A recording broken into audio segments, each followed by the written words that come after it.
अच्छा मुंतहा वहाँ पे स्पेसिफिकली सिर्फ कश्मीर की खवातीन है, क्या वो इंडिया के अंदर जाके जॉब अपॉर्चुनिटीज के लिए या कहीं और अप्लाई कर सकती हैं? Like we are part of India. I don't think ये क्वेश्चन होना चाहिए था कि कश्मीर से इंडिया जाती है। वो हर कहीं अपने कंट्री में घूम सकती है। यहाँ तो किसी के माइंड में ऐसा नहीं है, बट आई डोंट नो आपको क्या दिखाया जा रहा है। उनको तो इनफैक्ट समबडी आस्क्ड मी, आप लोग को वहां पे खाना मिलता है? एंड आई वाज लाइक, आटे का आप लोग को प्रॉब्लम है, हमने क्या किया? एक बात बहुत अच्छी, मतलब खुश हुए दिल, यहाँ कश्मीरियों के दिल खुश हुए जो यहाँ के ये पॉलिटिकल लोग जेलों में बंद हुए, चाहे 2 महीने रहे, 1 महीने रहा, 10 दिन रहा। यहाँ के लोग उन दिनों नरेंद्र मोदी जी को ज़्यादा दुआएं देते, क्योंकि इन्हें अपने औकात की पता चल गया उनके कि हमारे औकात क्या है, हमने क्या किया है और हमने क्या जन्नत नज़ीर वादी में मकार दुश्मन ने जहन्नुम जैसा माहौल बना दिया है। कश्मीर पाकिस्तान की शहरग है और भारत ने पाकिस्तान की शहरग पर हाथ रखा हुआ है और जल्द भारत का नापाक हाथ कटने वाला है, याद रखिएगा मेरे अल्फाज। We have everything here, you name it, I tell you. And मजे की बात ये है, जो पाकिस्तानी एक अलग सा नैरेटिव बना के दिखा रहे हैं, बट जो उन्होंने ऑलरेडी मकबूजा कश्मीर रखा हुआ है, वहाँ पे जो ऑपरेस कर रहे लोगों को उस पर बात नहीं कर रहे। निहत्ते कश्मीरी अपने जज्बे, अपने हौसले से मोदी और उसकी जो सेना है, उसकी जो फौज है, उसकी बकायदा कमर तोड़ रहे हैं। मोदी ने आर्टिकल 370 का खात्मा करके शायद ये समझा कि अब कश्मीरी हार जाएंगे, उनका हौसला कम हो जाएगा, उनकी जद्दोजहद खत्म हो जाएगी, उनका जज्बा खत्म हो जाएगा। लेकिन ये दरअसल कश्मीरियों की हार नहीं थी, ये मोदी की अपनी हार थी, मोदी की अपनी सियासत का आप समझ लें कि खात्मा था।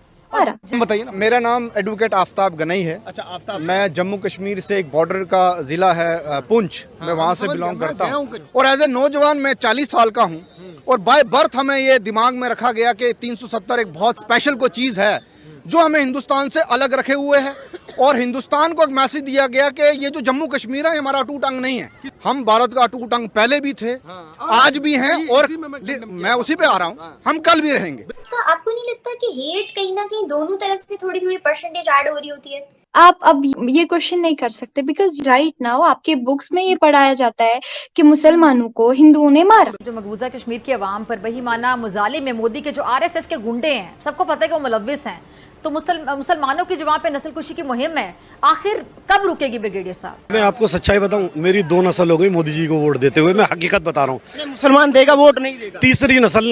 तीसरी नस्ल अब तैयार हो रही है जिसका पहली बार वोट आएगा। 3 नस्लें मेरी हो जाएंगी जो भारतीय जनता पार्टी को वोट देती है। मैं डंकी की चोट पर कहता हूँ, हम तो मार गए, हम तो खुदा की कसम इस हालात में पहुँच के हम मोदी का नारा लगाएंगे, हमें सलाहत में पहुंच गए। ये खास हमें हैरत नहीं है कि इस किस्म की स्टेटमेंट्स आती रहती हैं और आप जानते ही हैं।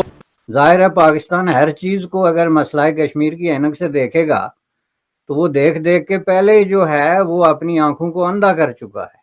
कभी कभी पाकिस्तान के लिए भी दुआ कर दिया करें। हमारे ख्यालात तो काफी अच्छे हैं, ये आई थिंक हमारे खून में है, पूरे भारत में है। नमस्कार दोस्तों, जैसा कि आप सबको पता है, पाकिस्तान हमेशा से ही कश्मीर के मुद्दे पर कई तरह की बातें बोलता आया है और उसने हमेशा कश्मीर पर अपना हक जताया है और उसने हमेशा कश्मीर को छीनने की बात की है कि हम भारत से जो कश्मीर में जो भारत में जो कश्मीर का हिस्सा है वो भी हम वापस लेके ही रहेंगे। लेकिन इस बार जैसा कि आपने वीडियो में देखा, कश्मीर में ही एक मुस्लिम लड़की, उसने पाकिस्तानियों के मुंह पर तमाचा मारा है अपनी बातों से, क्योंकि उसने साफ बताया कि जो हिस्सा कश्मीर का पाकिस्तान में है और जो हिस्सा भारत में है, उन दोनों में कितना डिफरेंस है, बहुत ज़्यादा। भारत के प्रधानमंत्री मोदी ने जब से 370 हटाया है तब से वहाँ पे कितना ज़्यादा उनको फैसिलिटी मिली है। कश्मीर का जो हिस्सा है जो भारत के अंदर है वो कितना ज़्यादा डेवलप हुआ है, वहाँ पे लोग कितना सेफ फील करते हैं, उनको कितने ज़्यादा जॉब अपॉर्चुनिटीज़ मिल रही है। लेकिन वहीं दूसरी तरफ जो हिस्सा पाकिस्तान में है वहाँ पे बहुत ही बुरे हालत है।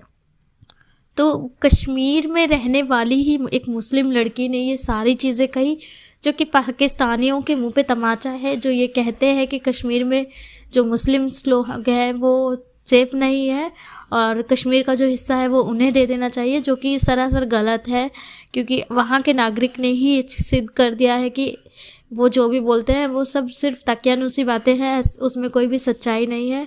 सच्चाई हम सभी जानते हैं और वहाँ के नागरिकों ने खुद बताया, इस चीज़ को एक्सेप्ट किया कि हाँ वहाँ पे बहुत ज़्यादा डेवलपमेंट हुआ है और वो लोग बहुत ज़्यादा सेफ फील करते हैं और इतनी सारी फैसिलिटीज़ उनको मिलती है जितनी बाकी जो पाकिस्तान में जो हिस्सा है कश्मीर का उनको नहीं मिलती।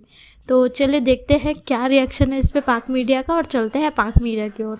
आज हमारे साथ इंडिया की कश्मीर से एक बहुत ही क्यूट सी गेस्ट मुंतहा मौजूद हैं जो कि सोशल एक्टिविस्ट हैं।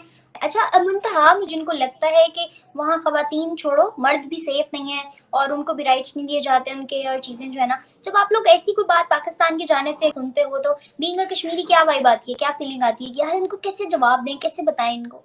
वेल हम लोग को जवाब देने की ज़रूरत नहीं है। They can search everything about Kashmir and they will see कि यहाँ पे कितने सारे हमारे प्लेयर्स हैं, कितने सारे हमारे डॉक्टर्स, इंजीनियर्स हैं। They are like happy here और सब कुछ अच्छे से जा रहा है।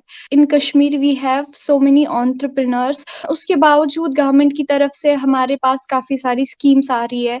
साथ साथ they are providing us the loans. Overall जो यहाँ पे काम हो रहा है कश्मीर में फॉर वीमेन एम्पावरमेंट, वो भी काबिल तारीफ है। हम बहुत अच्छा फ्यूचर देख रहे हैं, फ्यूचर की ओर बढ़ रहे हैं। तो आई डोंट थिंक इसका कोई स्कोप बनता है बोलने का कि यहाँ पे we don't have any rights और एनीथिंग, ऐसा कुछ भी नहीं है। तो उनको जवाब आई थिंक देना जरूरी नहीं है बिकॉज उनका काम ही है ये सब फैलाना। अच्छा मुंतहा, जो कश्मीर की वहाँ पे स्पेसिफिकली सिर्फ कश्मीर की खवातीन है, क्या वो इंडिया के अंदर जाके जॉब अपॉर्चुनिटीज के लिए या कहीं और अप्लाई कर सकती हैं? वो हर कहीं अपने कंट्री में घूम सकती है। Like we are part of India, मैं हमेशा ये बोलती हूँ। तो ऐसा क्यों है? पहला आई डोंट थिंक ये क्वेश्चन होना चाहिए था कि कश्मीर से इंडिया जाती है। यहाँ तो किसी के माइंड में ऐसा नहीं है, बट आई डोंट नो आपको क्या दिखाया जा रहा है, तो उस हिसाब से मैं बोलूंगी। I want to clear here, जैसे बाकी स्टेट्स में लोग रह रहे हैं वैसे हम भी है। इनफैक्ट हमारे पास तो कश्मीर के पास बाकी स्टेट से ज्यादा फंडिंग है। तो अब आप खुद सोचिए कश्मीर कितना आगे जा रहा होगा। We have everything here, you name it, I'll tell you. So how can we just say we don't have anything here? Kashmiri तो बस ऐसे ही जिंदा है, वहां पे अपने हक के लिए लड़ रहे हैं। उनको तो इनफैक्ट somebody asked me, आप लोग को वहां पे खाना मिलता है? And I was like, आटे का आप लोग को प्रॉब्लम है, हमने क्या किया? अच्छा एंड मजे की बात ये है जो पाकिस्तानी एक अलग सा नैरेटिव बना के दिखा रहे हैं, बट जो उन्होंने ऑलरेडी मकबूजा कश्मीर रखा हुआ है उस पर काम नहीं कर रहे। वहाँ पे जो ऑपरेस कर रहे लोगों को, वहाँ पे जो औरतें उनको हकूक नहीं मिल रहे उस पर बात नहीं कर रहे। And you are just saying कि हम लोग इंडिया के साथ खुश नहीं है। कभी कभी पाकिस्तान के लिए भी दुआ कर दिया करें। आप लोगों के पड़ोस में रहते हैं, ख्यालात अच्छे रखने चाहिए। हमारे ख्यालात तो काफी अच्छे हैं। आप हमें 1% दे तो हम 100 देने को तैयार है। ये आई थिंक हमारे खून में है, पूरे भारत में है। आपको नहीं लगता कि हेट कहीं ना कहीं दोनों तरफ से थोड़ी थोड़ी परसेंटेज ऐड हो रही होती है? I'll tell you one thing, हमेशा पाकिस्तान आग लगाने वाला क्यों है? ये किसने कहा कि पहले हम पाकिस्तान करता है? देखिए आप अब ये क्वेश्चन नहीं कर सकते because you are the one right now. आपके बुक्स में ये पढ़ाया जाता है कि मुसलमानों को हिंदुओं ने मारा और इंडिया ने कश्मीर को खींचा, जबकि 1947 में आप पाकिस्तान तो खुद भारत से निकला हुआ है। तो ये सब आप पढ़ा रहे हो। मेरी बात सुने, हाँ मैं इस सारी चीज को एग्री करती हूँ। अब हम टेक्स्ट बुक्स नहीं बदल सकते, मगर अगर जनरल पब्लिक की बात करें ना तो Why can't you? देखिए आपकी हुकूमत इतनी तंग क्यों है कि आप अपने टेक्स्ट बुक नहीं बदल सकते? दैट मीन्स आपके यहाँ पे सिटीजन्स या यूथ काफी कम है जो गलत के खिलाफ आवाज उठा सकते हैं, और जहाँ पे गलत के खिलाफ आवाज उठाने वाले बहुत कम है तो उस मुल्क से ही पहल हो सकती है चिंगारी की। आपको पता सिर्फ 2 चीजों का पता है, आपके हर पाकिस्तान को चलाने वाली ताकतों को 2 चीजों का पता है, डॉलर का रेट क्या है और पाउंड का रेट क्या है। इसके अलावा कुछ नहीं, कोई तीसरी चीज उनके रेडार पर ही नहीं है। 2019 में जब यह स्टेप उठाया गया था OIC उसने मुंह दूसरी तरफ कर लिया था। 7 बल्कि इंक्लूडिंग आपके financiers, UAE including highest civilian award Modi साहब को दे चुके हैं। MBS साहब जब इस दफा भारत गए हैं, आप तरले करते रहे कि एक घंटे के लिए रुक जाए, वो रुके। बिलावल भुट्टो जरदारी ने एक बार फिर इस तरह की स्टेटमेंट दी है कि जिसमें उन्होंने ये कहा कि कश्मीर में जो उन पे बड़ा जुल्म हो रहा है। पाकिस्तान की तरफ से तो खैर कोई खास हमें हैरत नहीं है कि इस किस्म की स्टेटमेंट्स आती रहती हैं, और आप जानते ही हैं कि यहाँ की जो एस्टैब्लिशमेंट है या प्राइम मिनिस्टर वो इसी किस्म की बातें करते हैं। जाहिर है पाकिस्तान हर चीज को अगर मसला कश्मीर की ऐनक से देखेगा तो वो देख देख के पहले ही जो है वो अपनी आंखों को अंधा कर चुका है। वो पुरानी कहानी आपने पढ़ी हुई थी ना कि बुढ़िया जो है रोती रहती थी तो रो रो के उसके सारे आंसू ज़ाया होके उसकी नज़र चली गई थी। तो वो आप इतना रोए कि आपको अपना मकसद ही सामने नजर ना आए कि आपको भूल ही गया कि कश्मीर का नक्शा कहाँ है। लेकिन इस पे फटा हमने आखिर तक जारी रखना है। तो वो जो जुल्फकार अली भुट्टो साहब वाली बात हो गई कि हम 1000 साल तक लड़ेंगे, घास खा लेंगे, अपनी लीडरशिप कायम करेंगे, वो एकड़ी तो खत्म हो गई। आप ना अब घास खा सकते हैं, सिर्फ आप घास खरीदने के लिए 6 महीने से IMF के सामने पूरी कौम को आपने हाथ बांधा के खड़ा किया हुआ है। तो जिस कौम का ये हालत हो जाए कि वो अपनी इज्जत और बेइज्जती जो है उसको भी फील ना कर सके कि हमने ये तमाशा क्या लगाया हुआ है, और जब बात इंडिया की आए तो एकदम जो है तीरो तफंग लेके तो घोड़े पे चढ़ने की ख्वाहिश भी साथ में उभर जाए, तो ये फिर एक प्रॉब्लम है।